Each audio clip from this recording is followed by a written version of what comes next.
Hello. അപ്പം ഞാൻ ഇന്ന് ഇൻസ്റ്റയിൽ ചുമ്മാ ഇങ്ങനെ സ്ക്രോൾ ചെയ്ത് പോയിക്കൊണ്ടിരിക്കുക. അപ്പം നമ്മുടെ ആക്ടർ രവി മോഹനില്ലേ, പുള്ളിയുടെ ഒരു വീഡിയോ കണ്ട് പുള്ളി ഒരു പ്രസ് മീറ്റ് നടത്തുന്നത് ഭയങ്കരമായിട്ട് ഇമോഷണലായി. എന്തായാലേ നമ്മൾ കുഞ്ഞിലേ തൊട്ട് കാണുന്ന ഒരു ആക്ടറാണ്.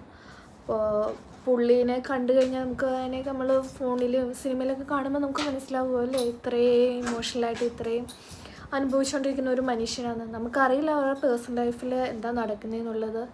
എന്നാലും നമ്മൾ ഭയങ്കര ചോക്ലേറ്റ് പെയിനായിട്ട് കണ്ടിട്ട് പെട്ടെന്നൊരു ദിവസം ഇങ്ങനെ കണ്ടു കഴിയുമ്പോഴത്തേക്ക് എനിക്കെന്തോ അത് കണ്ടു കഴിഞ്ഞപ്പോൾ പിന്നെ എന്തോ ഭയങ്കര ഒരു വിഷമം പോലെ. നമ്മൾ കാണുന്ന പോലെയല്ല ഓരോ മനുഷ്യൻ്റെ ലൈഫ്. നമ്മൾ പുറമേ ചിരിച്ചൊക്കെ ആയിരിക്കും കാണുന്നത്, പക്ഷെ അവരുടെ ഉള്ളിൽ വേറെ എന്തെങ്കിലുമൊക്കെ ആയിരിക്കും. അവർ ഭയങ്കര ഇമോഷണലി ഭയങ്കരമായിട്ട് ഡാമേജ് ആയിട്ട് ഇരിക്കുന്ന ആൾക്കാരായിരിക്കും.